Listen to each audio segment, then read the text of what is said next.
Well, welcome back. In a previous session, we looked at blood gas transport, carriage of oxygen and CO2 by the blood, and we're now going on to look at CO2 transport in more detail, in the sense that it very much influences the acid-base balance of the body. So this session is going to be devoted to acid-base balance, and then at the end of it, I'm just going to add a little bit about oxygen transfer to the tissues. Now, why is CO2 so important in acid-base balance? Well, it turns out that the body puts out about 240 mils per minute of CO2 all day long, and this is equivalent to something like 10,000 milliequivalents per day. Whereas the kidney, which is the other organ particularly concerned with acid-base balance, only puts out about 100 milliequivalents of fixed acid. So you can see that the lung has an enormous role in acid-base balance, and furthermore, by altering ventilation, we can rapidly control the acid-base status, and that's why we're going to consider that in this series on respiratory physiology. I should say, though, that the renal people, the renal physiologists, also are very concerned with acid-base balance, and so they would also have a contribution to make. Well, now let's start by looking at a couple of definitions here. An acid is a molecule that releases hydrogen ions in solution. A base is a molecule that can accept a hydrogen ion. And a buffer is a substance that can reversibly bind hydrogen ions. So let's look at the buffering systems of the blood. The definition, as you see here, is that a hydrogen ion is taken up by a buffer, and that's given, the result is over here. And the most important buffer system in the blood is the bicarbonate system, where the hydrogen ion is combined with a bicarbonate ion to give carbonic acid. Proteins also, though, have important buffering functions, particularly hemoglobin, which is a predominant protein in the blood, and they can take part in the reaction as shown here, the hydrogen ion plus the protein, to give a combination here. And the proteins work principally through the C-terminal carboxyl ends and the N-terminal amine groups. Those are the groups that are particularly important in the protein system. There's also a phosphate system shown at the bottom here, but that is less important than the other two systems, and we're going to be concentrating on the bicarbonate system here. Now, this shows what's called the titration curve for the bicarbonate buffer system. What this shows is the pH along this axis here, and here we're showing on the left-hand side what happens when you add carbonic acid or carbon dioxide to the solution, 0 to 100%. And what happens on this side, what this side shows, is the amount of buffer in the form of bicarbonate, the amount of bicarbonate ion that you're adding to the system. And you can see that there's an S-shaped curve when you plot these two variables together. And the maximum slope is at the center of this curve here, and that's called the pK. That's the maximum buffering region where adding acid or alkali causes the smallest change in pH. And you'll notice that this point, also known as the pK for the bicarbonate system, is at a pH of about 6.1. Actually, the normal operating point in the body, of course, is 7.4, and you could argue that the system would do better if the pK were closer to 7.4, but the buffering system does pretty well as it is, and not for us to try and change it. Okay, let's look at the bicarbonate reactions in a little bit more detail here. So when carbon dioxide is combined with water, it forms carbonic acid. And it does this under the influence of the enzyme carbonic anhydrase. You remember we talked about that when we looked at blood gas transport and made the point that the red cells contain carbonic anhydrase, substantial amount, so this reaction is very fast within the red cell, but it's very slow in the plasma in the absence of the red cell because plasma does not contain carbonic anhydrase. And then the carbonic acid, of course, dissociates into a hydrogen ion and a bicarbonate ion. And we can use the law of mass action to write down an equilibrium constant, which is shown here. It's the product of these two on the right-hand side of the equation, divided by this on the left-hand side. So it's the concentration of hydrogen ions times the concentration of bicarbonate ions over the concentration of carbonic acid. And for the carbonic acid, we can write the solubility of carbon dioxide times the PCO2. So that allows us to get PCO2 into the equation.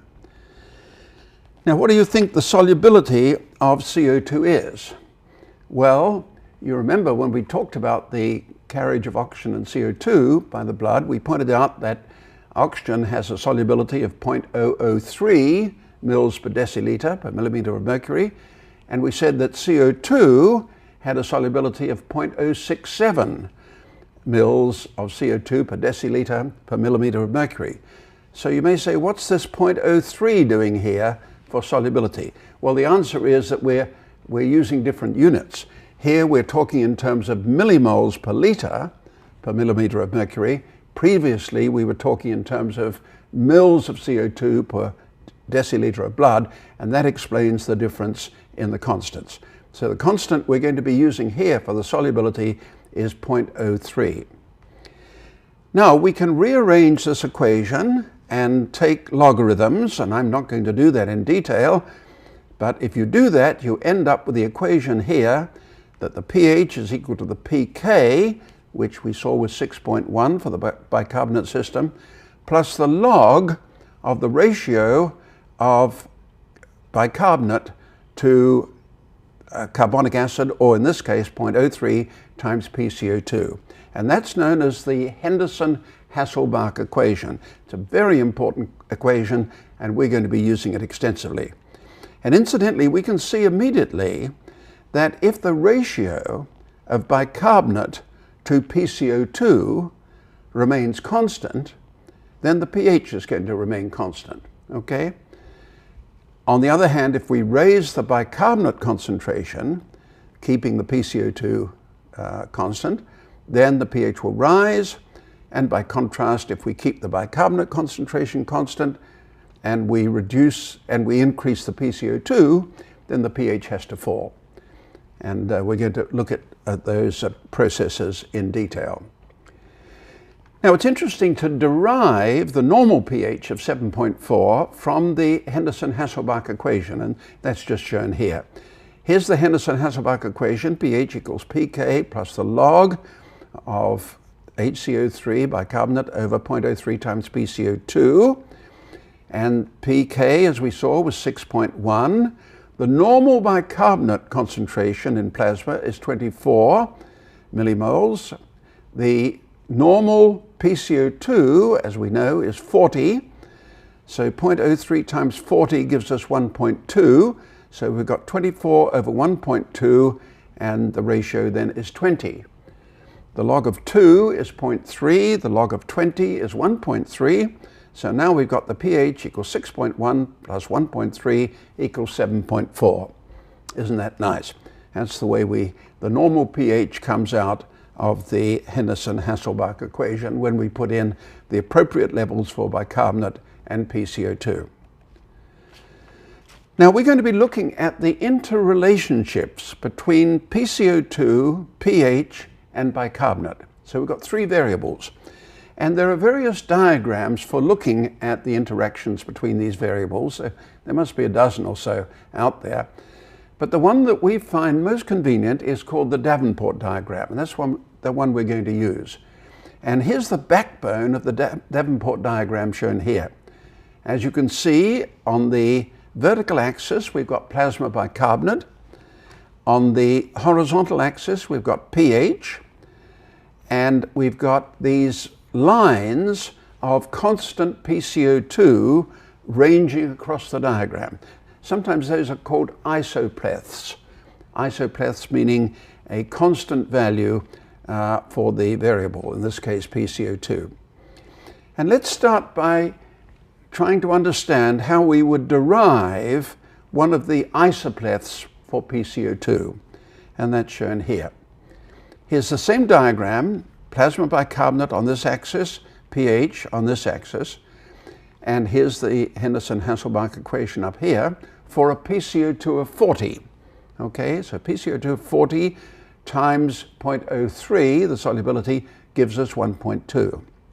And so what we do is we put a point on this diagram indicating the normal situation. The normal situation is a bicarbonate of 24 milliequivalents per liter, a pH of 7.4, and so there we are. That's our normal point. Now we vary the bicarbonate concentration in this equation and calculate the change in pH.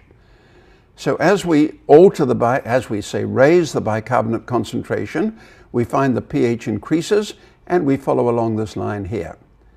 As we decrease the bicarbonate concentration, we find the pH falls, and we go along the line here.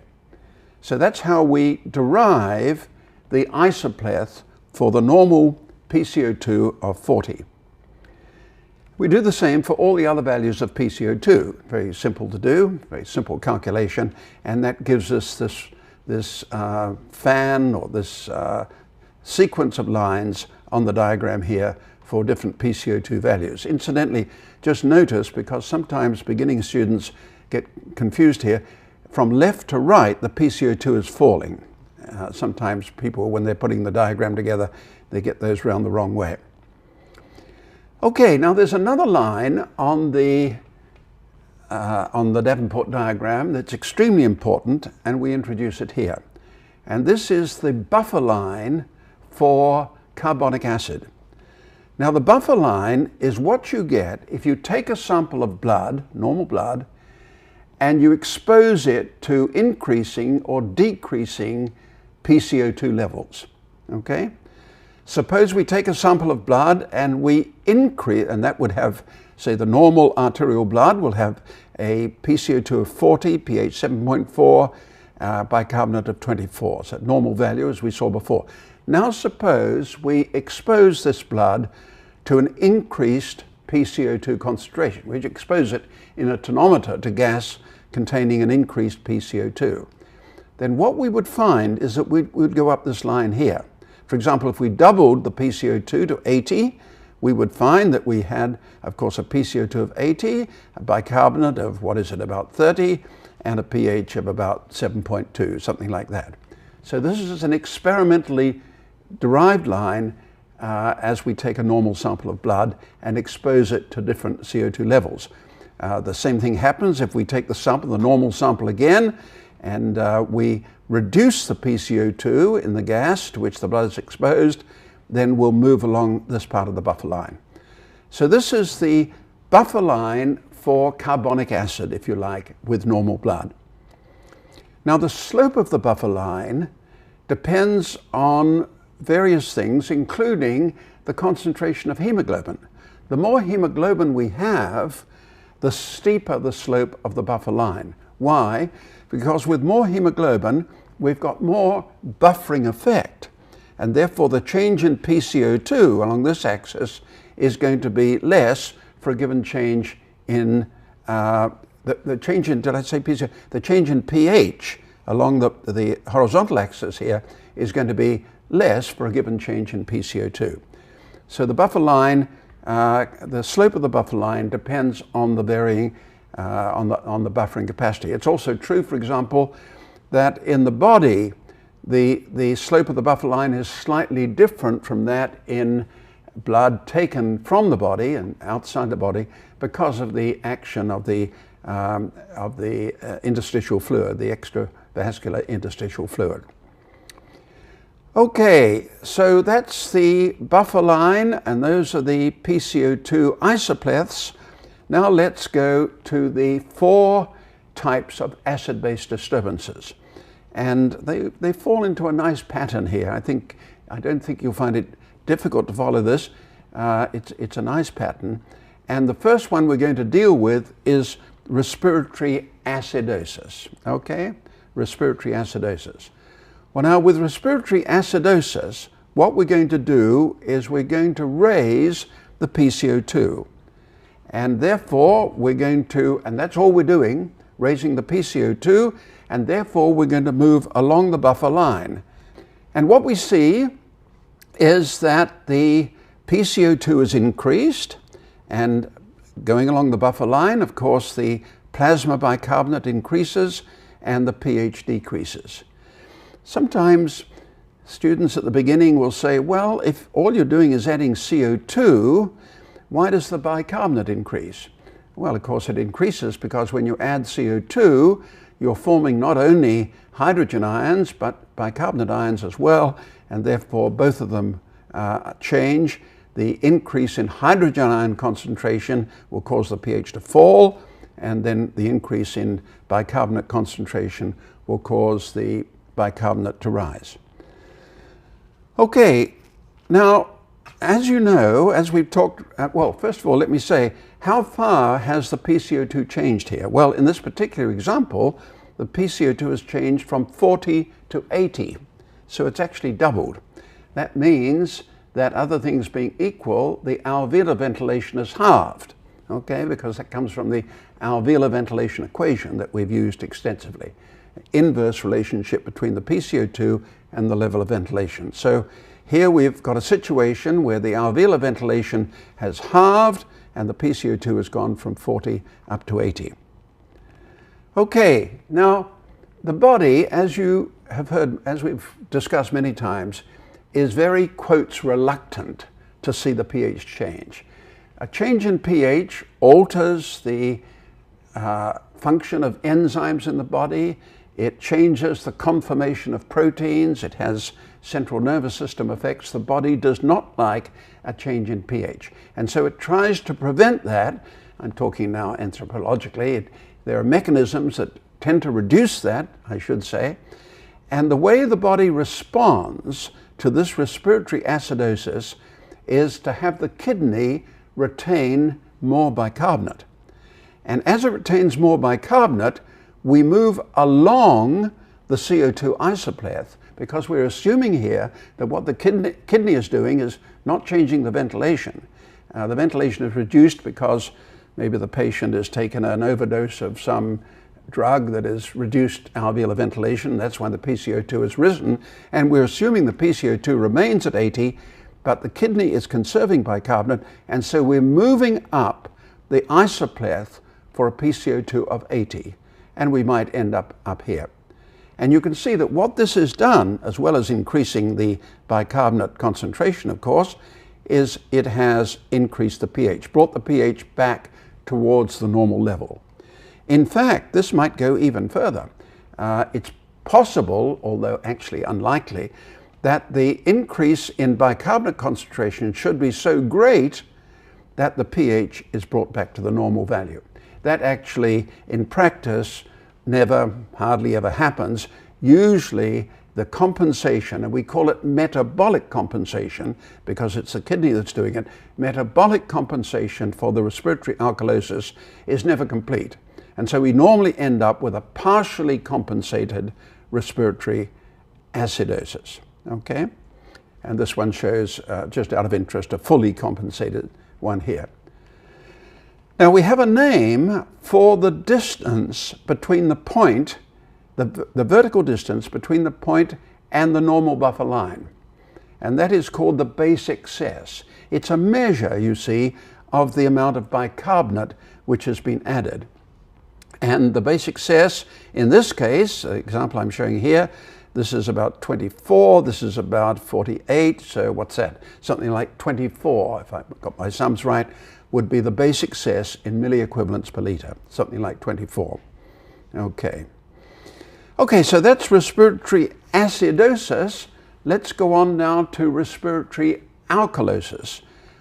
And perhaps before I do that, let's just mention what are the causes of respiratory acidosis. Well, I mentioned alveolar hypoventilation, and that can be caused, for example, by an overdose of certain drugs, cause hypoventilation. Morphine derivatives, for example, can do that. That would be one example.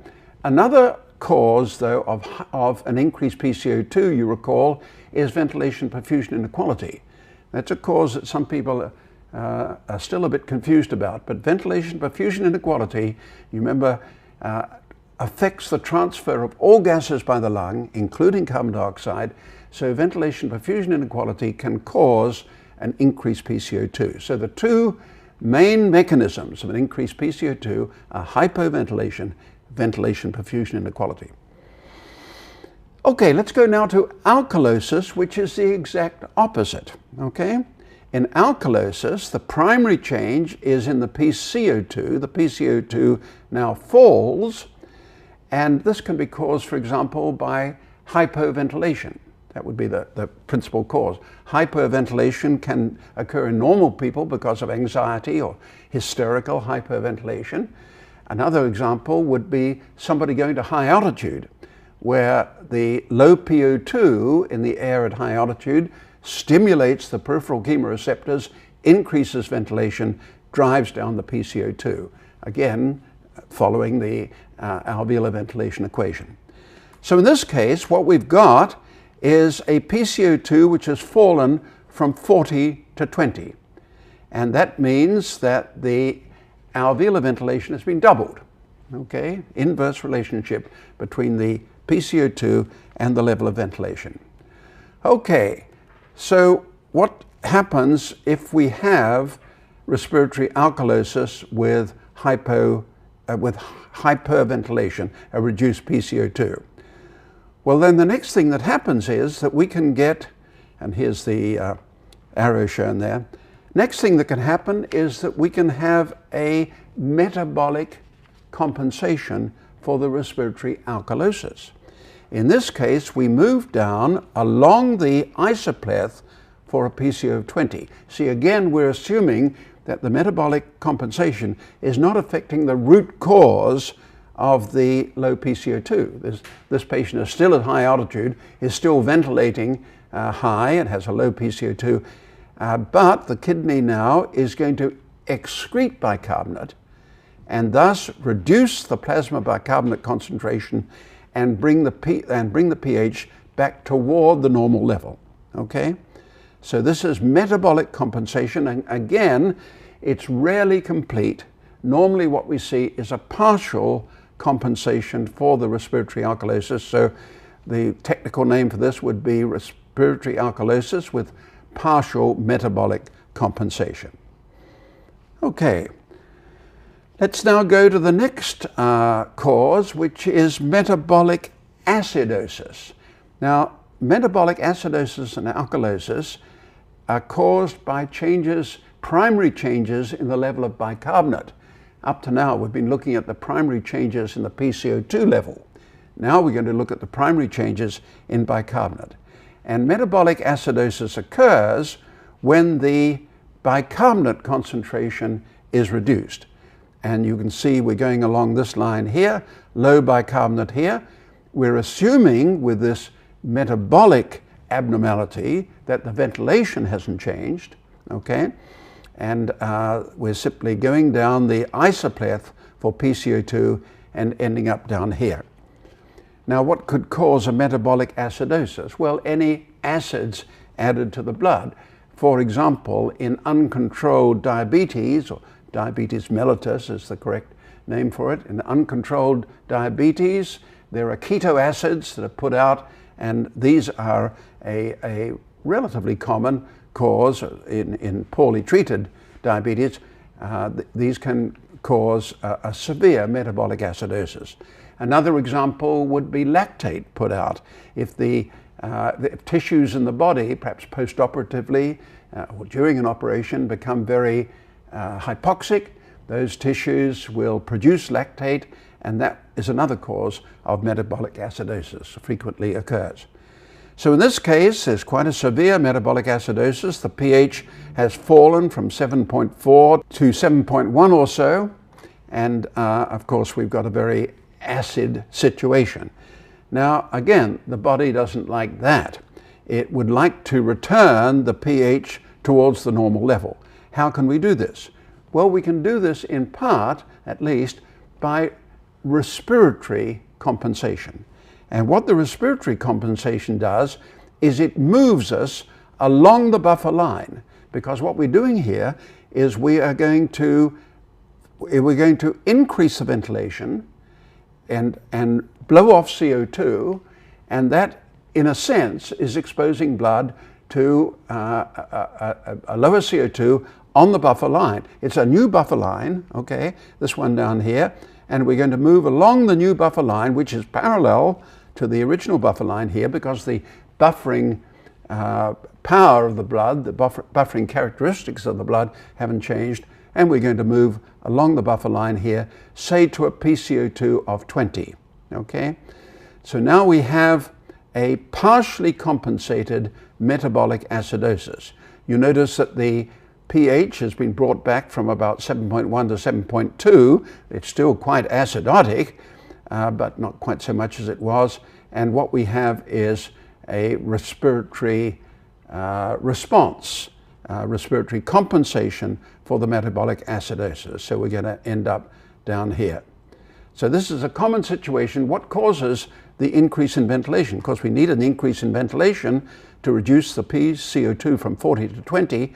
Well, what causes it is the increased hydrogen ion concentration of the blood stimulating the peripheral chemoreceptors.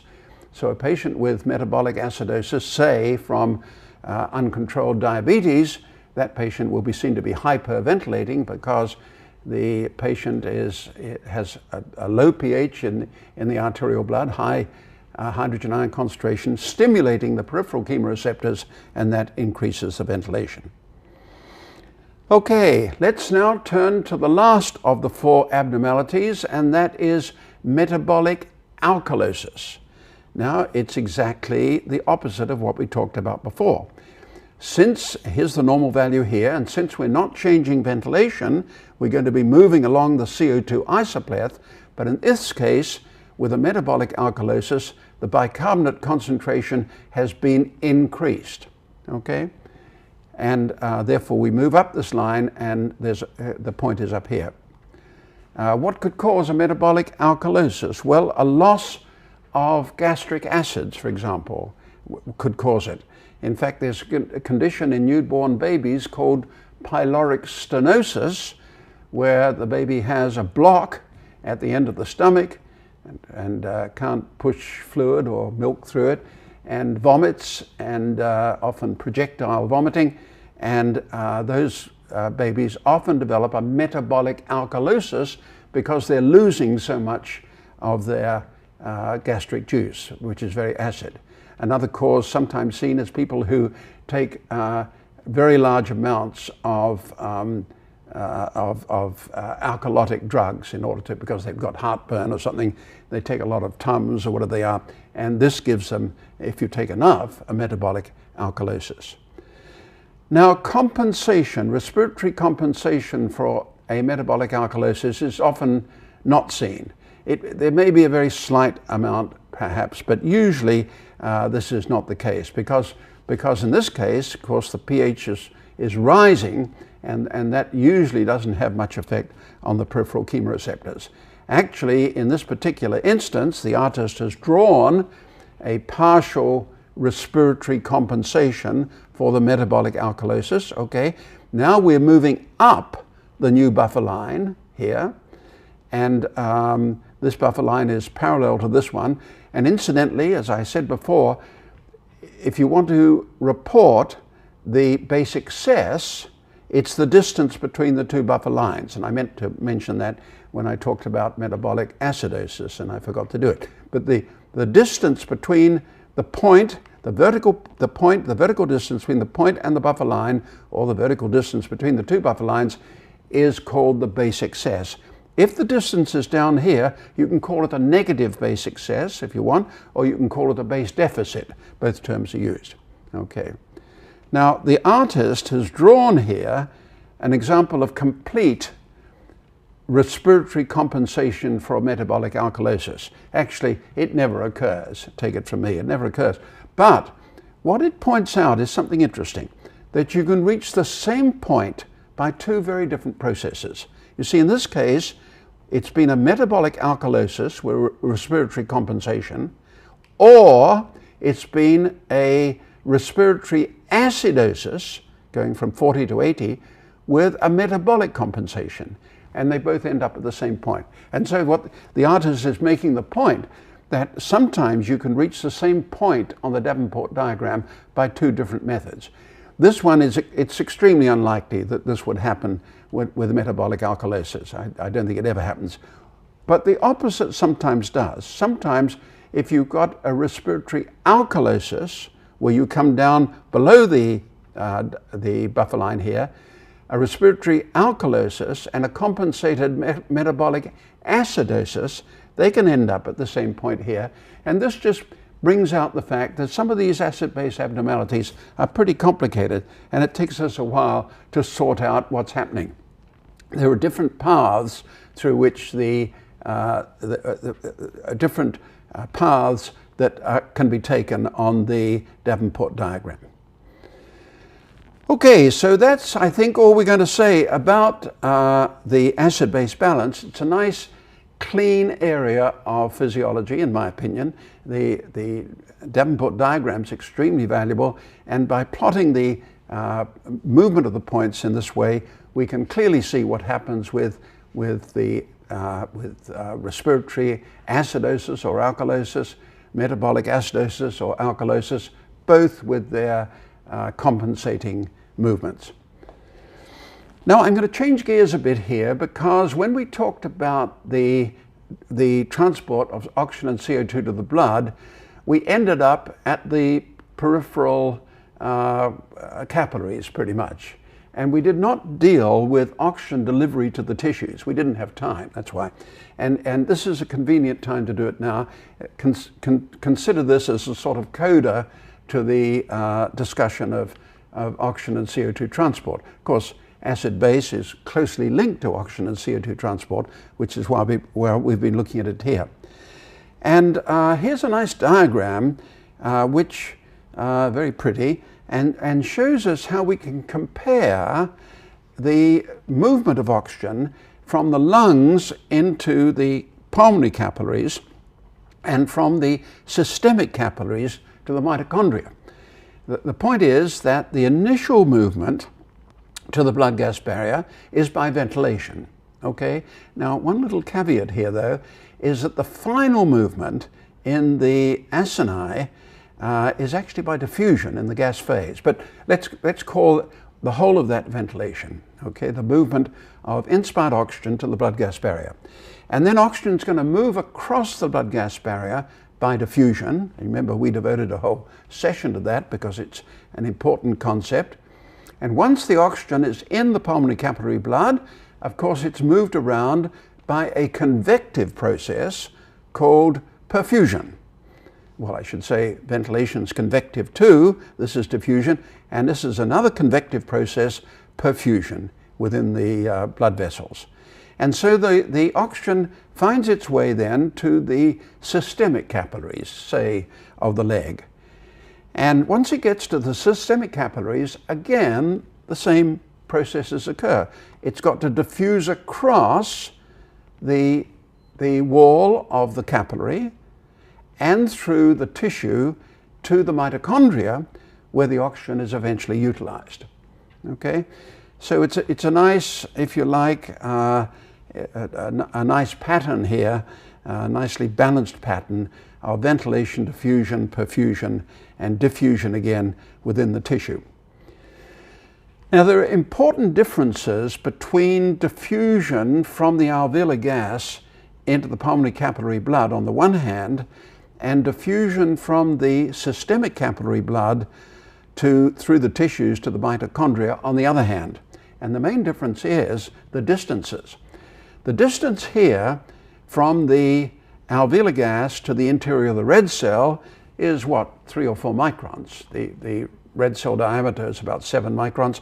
Of course, the diffusion across the blood gas barrier itself is only about 0.3 of a micron. It's very, very short. But the blood still has to go through the lumen of the capillary, through the plasma or through the red cell to the center here. And so we're talking about 3 or 4 microns of distance.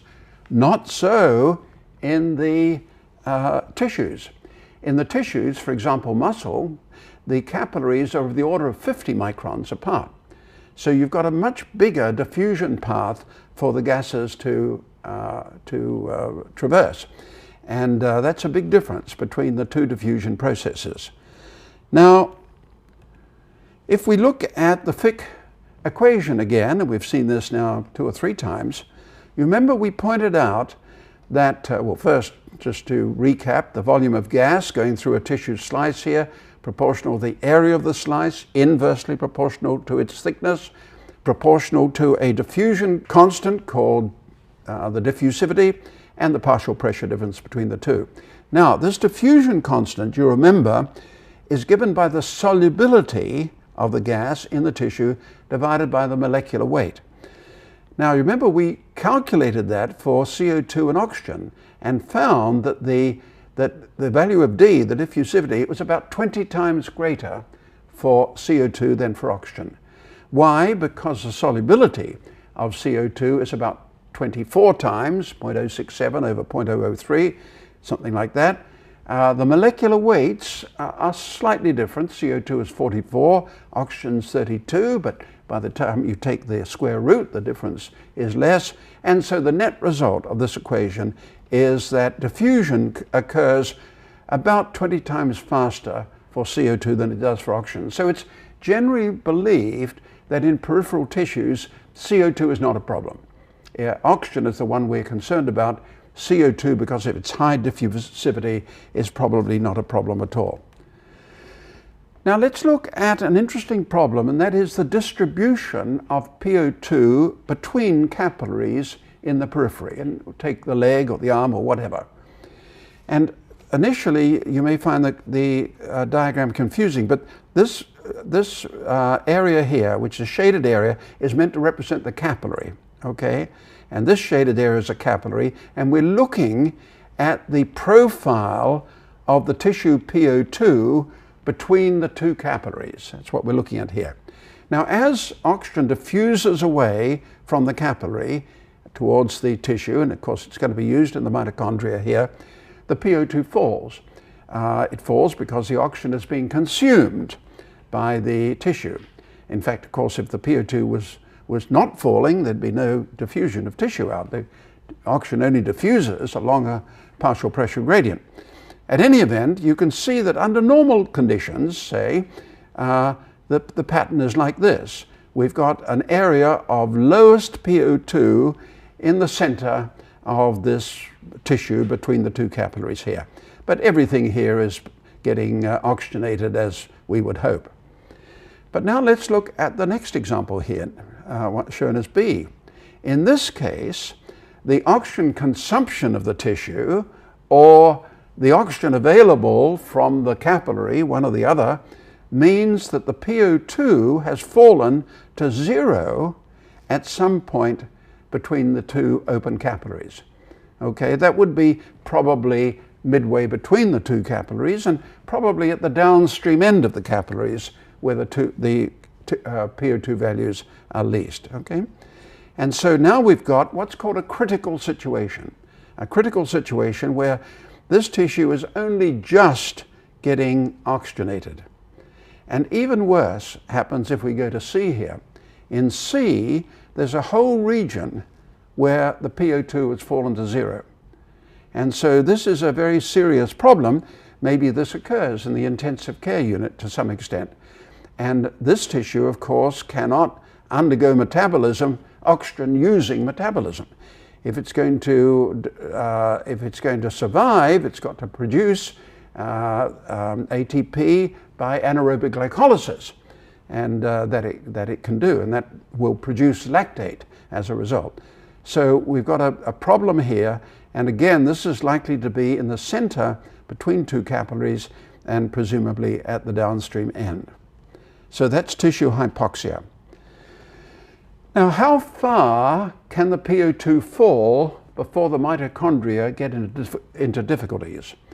Well, it turns out, and this is very interesting, and it's been shown fairly recently now, that if you look at tissue, the main pressure drop in partial pressure, occurs at the capillary wall.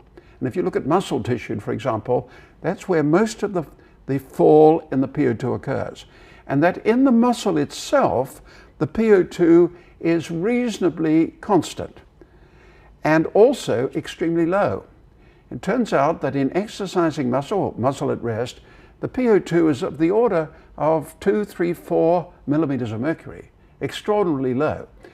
So you may say, well, why is the arterial PO2 so high at 100, and why is the PO2 in the peripheral capillaries so high? It goes from 100 or so down to the mixed venous value of 40 or so. Why is it so high? Well, it's high because you need the pressure gradient to move the oxygen from the tissue to the mitochondria. It's not that there is a big fall along the muscle itself, the muscle tissue itself. Apparently the big fall is at the capillary wall. So how much oxygen does a mitochondrion need to respire? And that's an interesting question, and we don't know exactly, but here's some nice data. Here's the oxygen uptake of mitochondria here, plotted against the PO2. Now, of course, these measurements are made in an in vitro situation. These are actually, I believe these are liver mitochondria in a dish of some kind, and they're able to measure the oxygen consumption as the PO2 is reduced. But the carry home point is that you can reduce the PO2 in this example to about 2 millimeters of mercury before you see a fall in the mitochondrial consumption, oxygen consumption. So this means that the mitochondria don't need a great deal of oxygen in order to respire. And just to recap, the reason why the PO2 values are so much higher in the peripheral capillary blood is to maintain a necessary PO2 gradient from the blood to the mitochondria so the oxygen can get there. Now, if we don't have enough oxygen in tissue, it's called tissue hypoxia. And a number of years ago, people used this classification. I'm not sure that it's terribly helpful, but I'm going to mention it briefly. There are 4 types of tissue hypoxia. One is what was called hypoxic hypoxia. That's the sort of thing you get at high altitude, where the PO2 in the arterial blood is low because the PO2 in the air around the climber is low, and that causes tissue hypoxia. Hypoxic hypoxia is the name given to that. The next one is anemic hypoxia, which, as its name implies, has to do with anemia, has to do with a low oxygen carrying capacity of the blood. And that's seen in a patient with anemia. There are many types of anemia, and I mentioned, I think the other day, pernicious anemia, which is a condition where you get extremely low levels of hemoglobin. And of course, since the blood is not able to carry much oxygen to the tissues may become hypoxic. The amount of oxygen being delivered to the tissues, of course, is the blood flow times the oxygen concentration. Okay, and if the amount of oxygen that can be carried by the blood is reduced because of severe anemia, low concentration of red blood cells, that's anemic hypoxia. The third cause is circulatory hypoxia, where you have maybe a general reduction in cardiac output as occurs during circulatory shock. A patient following a road accident will go into what's known as shock, where the blood pressure falls precipitously and the circulation is greatly reduced. And that's called circulatory hypoxia. And of course, that can cause, obviously can cause a low PO2 in the tissues because although you may have a lot of oxygen in the blood, it's not getting to the tissues. So that's quite clear. The most interesting one actually is histotoxic hypoxia. And that's a situation where where all the other things are normal, but there is a poison in the tissue that prevents the tissue from utilizing oxygen. And the best example of that is cyanide poisoning. With cyanide poisoning, the the mitochondrial mechanism is interfered with, and so the body can't make ATP from the oxygen that's being delivered, and the tissues become extremely hypoxic. That's an interesting form of hypoxia in that in histotoxic hypoxia, the venous blood draining from the tissue has a high oxygen concentration. There's nothing wrong with the amount of oxygen getting to the tissue, but the tissue can't remove the oxygen from the tissue. So that's called histotoxic hypoxia. So let me briefly summarize then some of the points we've made in this session. We pointed out that the acid-base status of the body is very closely related to CO2 transport, that the lung deals with far more acids over the course of a day, carbonic acid, than the kidney does over the course of a day. So one up for the lung in terms of acid-base status. We talked about a few definitions, the definitions of acid, base, and buffer. We looked at the titration curve of the carbonic buffer system and pointed out how we determined that the pH, that the pK, the equilibrium constant, is 6.1 for that system. And we then derive the Henderson-Hasselbalch equation, which is critical to understanding acid-base status. We use the Davenport diagram. There are others as well, but the Davenport diagram I think is a particularly useful one. Talked about the CO2 isopleths and the blood buffer line. And then we went to the four principal acid-base disturbances, the primary acid-base disturbances. We had respiratory acidosis and alkalosis, and then we had metabolic acidosis and alkalosis, and we talked about the compensations. For the respiratory abnormalities, you get a metabolic compensation where the kidney either increases or decreases the level of bicarbonate in the blood. And for the metabolic abnormalities, we talked about respiratory compensation, where for metabolic acidosis, for example, there's an increase in ventilation, and the reverse for metabolic alkalosis, although that may often not occur. In fact, usually doesn't occur, but those compensations are available. And we also pointed out that on the Davenport diagram, sometimes you can end up at the same point on the diagram from two different paths. And sometimes, I should add, these acid-base disturbances can be very complicated. Sometimes they're confused. A patient with severe disease has so many abnormalities that it's sometimes quite difficult to work out exactly what has happened, but the principles are what I've indicated here. Finally, we talked about oxygen delivery of tissues. We pointed out that the Fick equation for diffusion is a bit of a problem in the tissues because of the distance that that oxygen and CO2 have to cover, more like 50 microns in the tissues compared with less than 5 in the lung. We did, however, point out that the problem is going to be for oxygen, not CO2, because the rate at which CO2 diffuses through tissue is some 50 times that of oxygen. We mentioned that the PO2 between the capillaries can fall to a critical level under some conditions, and under some conditions it falls to 0, and then presumably anaerobic glycolysis takes over. We also pointed out that the mitochondria actually work at a very low PO2 level, or can work at a very low PO2 level, and that, you remember in the example I showed, you can reduce the PO2 to around about 2 millimeters of mercury before the mitochondria stop utilizing oxygen. And we ended up with a brief classification of the types of tissue hypoxia. So that's all I'm going to say about this interesting topic of acid-base status, a very important topic in the clinical setting, by the way, desperately important topic in the clinical setting, and hope to see you next time.